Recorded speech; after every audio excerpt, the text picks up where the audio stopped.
এমন একটা সিচুয়েশনে এসে পড়েছেন যেখানে না জানা অবস্থায় কুইন্টাল কুইন্টাল জল বেরিয়ে আসছে, কুইন্টাল কুইন্টাল জল বেরিয়ে আসছে, কুইন্টাল কুইন্টাল জল বেরিয়ে আসছে, এবং সেখানে মানুষের এরকম দুর্ভাগ্যজনক অবস্থা যে বাড়ি ঘর কিচ্ছু নেই, রাস্তায় মানুষ দাঁড়িয়ে পড়েছেন।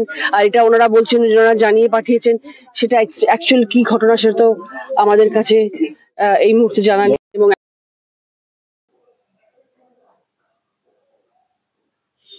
দর্শক,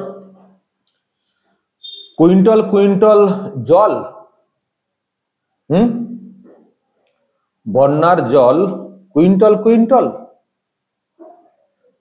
ওই যে বললেন এমপি, টিএমসি এমপি, অভিনেত্রী দিদি নাম্বার 1, হুগলির এমপি, কুইন্টাল কুইন্টাল জল বেরিয়ে এসে সব ডুবিয়ে দিয়েছে। বন্যার জল কুইন্টাল কুইন্টাল, কুইন্টালে বন্যার জল মাপা হয়? দর্শক, প্রিয় দর্শক, আমি শফিকুল ইসলাম এবং আপনারা দেখছেন আরামবাগ টিভি। আজকে নিজের যে কেন্দ্র হুগলি, সেখানে গিয়েছিলেন বন্যা দুর্গত যারা, তাদের সঙ্গে সাক্ষাৎ করতে বা পাশে থাকতে। জানি না কতটা কি পাশে থাকতে পেরেছেন বা পারবেন, কিন্তু দেখা সাক্ষাৎ করে মিডিয়ার সামনে যখন উনি কথা বলছিলেন তখন ব্যাস আবারও সেই গুলিয়ে দিয়েছেন, যেমনটা গোলাতেন ভোটের সময়। তবে এটা গুলিয়েছেন নাকি উনি এটাই জানেন, সেটাই বা কি করে বলি। উনি কি আদৌ জানেন যে বন্যার জল বা এই যে জল, এগুলো মানে কোন ইউনিটে মাপা হয়, এর একক কি, আদৌ কি জানেন? তা না হলে কুইন্টাল কথাটা মুখ দিয়ে কেন বেরোবে? আরে যত যাই হয়ে যাক, মানুষ যদি ঘুমোতে ঘুমোতেও বন্যার জলের কথা বলেন, বা একটা অবচেতন মনেও যদি বন্যার জলের ব্যাপারে কথা বলেন, কখনো ভুলেও কুইন্টাল কথাটা বের হবে না। যে উনি জানতেন, ভুল করে বলে ফেলেছেন, ভুলেও কিন্তু কুইন্টাল কথাটা বন্যার জলের সঙ্গে কখনো বেরোবে না। সব সময় কথা চলছে কিউসেক কিউসেক কিউসেক, দিন রাত ওই একটাই চর্চা হচ্ছে। আর যারা জনপ্রতিনিধি, তাদের কানে তো সবসময় বাজার কথা, কারণ বন্যা নিয়ে তো এইসব তো চর্চা হচ্ছে। আর ওনাদের যিনি নেত্রী, তিনি তো আবার অনেক কথা বলে থাকেন, আমাদের যারা সব সারাক্ষণ কাজ করছেন ইত্যাদি ইত্যাদি। আর সেখানে ওনার কেন্দ্রে বন্যা হয়েছে, ফলে ওনারা তো কানে বাজার কথা বারবার, কিউসেক কিউসেক কিউসেক। সেই জায়গায় বলছেন কুইন্টাল কুইন্টাল, আবার কিরে ভাই, ভুলেও কথাটা কখনো বের হবে জলের ব্যাপারে কুইন্টাল ইউনিট একক? জল মাপবেন কুইন্টালে? এটা কি ওই রেশনের চাল নাকি? হ্যাঁ, কুইন্টাল? বালুর রেশনের চাল নাকি কুইন্টাল? জল মাপছেন কুইন্টালে, কুইন্টাল কুইন্টাল জল বেরিয়ে এসে ডুবিয়ে দিয়ে চলে গেছে কুইন্টাল। খুবই দুর্ভাগ্যের, লজ্জার, বাংলার লজ্জা, বাঙালির লজ্জা। কারণ উনি হচ্ছেন বাংলার একজন এমপি, বাঙালি এমপি। এবং আমার তো আরো দুর্ভাগ্য লাগছে, আমাদের হুগলি জেলার বলছেন কুইন্টাল কুইন্টাল কুইন্টাল জল। ভাবুন, মানে যে শুনবেন, দেশের অন্য প্রান্ত থেকে যারা শুনবেন, যারা দেশের বাইরে থেকে শুনবেন, আবার প্রতিবেশী দেশ বাংলাদেশ, বাংলা ভাষার সেখানে আর কি বসবাস, মানে যারা শুনবেন, আমার মনে হয় তারাই হো হো করে হাসবেন এবং বলবেন, একজন এমপির কথা শুনলাম আজকে পশ্চিমবঙ্গের, যিনি বন্যার জলের ব্যাপারে কথা বলতে গিয়ে কুইন্টাল কুইন্টাল বলেছেন। আমার মনে হয় যে শুনবেন তিনিই হাসবেন, হো হো করে হাসবেন, আর বলবেন কে রে ভাই। আবার যারা হয়তো আশপাশ থেকে শুনেছেন, তারা হয়তো দেখতে চাইবেন, ওই দেখি দেখি কে বলেছেন কে বলেছেন। তো যদি এইরকম ভাবে খোঁজাখুঁজি শুরু হয়ে যায় সোশ্যাল মিডিয়াতে যে কে বলেছেন এই কথা দেখি, আর যখন তারা দেখবেন শুনবেন পশ্চিমবঙ্গের একজন এমপি বলেছেন, হতে পারেন টিএমসি এমপি, সবাই তো আর পার্টিগত ব্যাপারটা দেখবেন না, দূর থেকে বলবেন পশ্চিমবঙ্গের একজন এমপি, তো সেটা মানে যখন এইসব নিয়ে ঠাট্টা তামাশা হবে, হো হবে, খারাপ লাগবে না? একজন বাঙালি হিসেবে খারাপ লাগবে না? একজন হুগলির বাসিন্দা হিসেবে খারাপ লাগবে না যে একজন এমপি বলছেন কুইন্টাল কুইন্টাল জল? দর্শক, তারপরে বাকি যে কথাগুলো বলেছেন সবই ওই খাপ ছাড়া।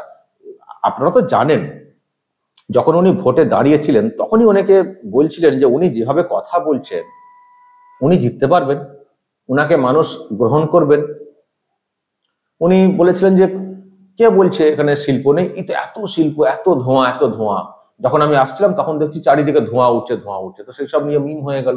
যখন মিম হলো তখন আবার উনি আর একটা কাণ্ড ঘটালেন, রাস্তার ধারে কোন একটা জায়গায় দাঁড়িয়ে একটা চিমনির ধোঁয়া দেখালেন, যে আমি যে বলেছিলাম ধোঁয়া নেই, কলকারখানা নেই, ওই তো ধোঁয়া উঠছে, চিমনির ধোঁয়া। কিসের চিমনি নাকি?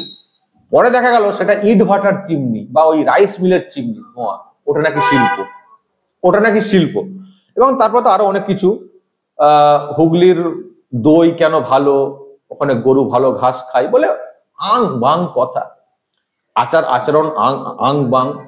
পরে আবার শুনেছিলাম যে ওনাকে গাইড করার জন্য আইপ্যাক নাকি একটা আলাদা করে টিম পাঠিয়েছিল, যাতে উল্টোপাল্টা না বলেন, মানে এতটাই ওনাকে নিয়ে উদ্বিগ্ন ছিল তৃণমূল কংগ্রেস। কিন্তু প্রশ্ন ছিল যে উনি কি জিততে পারবেন, এমপি হতে পারবেন? কিন্তু বাংলার ভোট, এ আর কে কি মানে, বাংলার ভোটের তো হিসেব তো মেলে না, হিসেব তো মেলে না। যাকে ভাববেন এমপি হবেন, জিতবেন, তিনি দেবেন জিততে পারেননি, মানে শিক্ষিত ভালো লোক। আর যাকে কল্পনার মধ্যেই রাখবেন না, কিন্তু দেখবেন জিতে গেছেন, যদি তিনি তৃণমূল কংগ্রেসের হয়ে থাকেন। তাই হয়েছে, জিতে গেছেন। নাহলে এইসব মানে উনি ভোট প্রচারে গিয়ে যেসব কাণ্ড কারখানা ঘটিয়েছেন, ওনার কি কখনো এমপি হওয়ার কথা? কখনো এমপি হওয়ার কথা? দেখছি এমপি হয়ে গেছেন। এখন তো উনি যেমন তেমনই, এখন গিয়ে জলকে কুইন্টালে কুইন্টালে মেপেছেন। আরো সব উল্টোপাল্টা কথা, আংবাং কথা, খাপ ছাড়া কথা, আচার আচরণ অসংলগ্ন, খাপ ছাড়া। আমার মাঝে মাঝে মনে হয় যে দিদি নাম্বার ওয়ানটা উনি কি করে করেন, ওনার যা বোধ বুদ্ধি দেখি, কি করে করেন উনি, জানি না। অনেক কিছু স্ক্রিপ্ট মুখস্থ করে করে করেন কিনা কে জানে। দর্শক, আমি এই কথাটা বলার পরে আমি ওনার একটু এডুকেশন ব্যাপারটা দেখছিলাম, যে অ্যাকচুয়ালি উনি পড়াশোনা কতটা করেছেন। এত উল্টোপাল্টা কথা, আর জলের ইউনিট এই ক্ষেত্রে বলতে পারছেন না বাংলার, যেখানে এত এত চর্চা হচ্ছে বন্যার জল নিয়ে, উনি পড়াশোনা কতটা করেছেন। তো আমি দেখতে গিয়ে ওনার ভোটের সময়কার যে এফিডাভিট, সেটা আমি একটু বের করলাম, ডাউনলোড করলাম, আমি দেখাচ্ছি আপনাদেরকে। এই যে মাই এডুকেশনাল কোয়ালিফিকেশন, দেখুন কি আছে, হায়ার সেকেন্ডারি এইচএস, আমাদের বেঙ্গল বোর্ডেরই এইচএস 1992 এই সালটা উল্লেখ আছে দেখছি, national girls high school Kolkata. নিচে দেখুন সই করা রচনা ব্যানার্জি, এইচএস এমপি। তবে এইচএস এমপি ওনাদের আরো আছেন, সায়নী ঘোষও তো এইচএস সম্ভবত, সায়নী ঘোষ।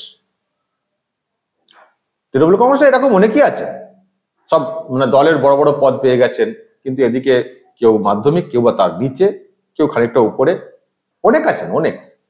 এখানে শিক্ষা টিক্ষা খুব বেশি মানে মানে বড় ক্রাইটেরিয়া না।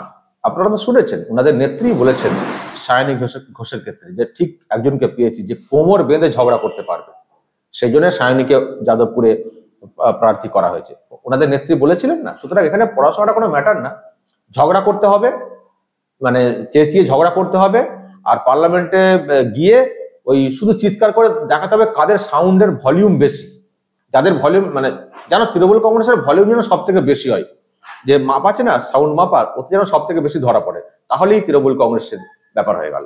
এখানে শিক্ষা টিক্ষা, বুদ্ধি দেওয়া, একটা পরিকল্পনা দেওয়া, ডিবেটে অংশ নেওয়া বা এইসব কোনো ম্যাটার করে না। চিৎকার করলেই হবে, কোমর বেঁধে ঝগড়া করার মতো করলেই হবে, আর শুধু মাঝে মধ্যেই মমতা ব্যানার্জি জিন্দাবাদ আর অভিষেক ব্যানার্জি জিন্দাবাদ এই কথাগুলো বললেই হবে। এর বাইরে বললে কিন্তু মুশকিল, এর বাইরে বললে কিন্তু মুশকিল। এই দুজনের নাম বলতে হবে, এর বাইরে একটা হলো।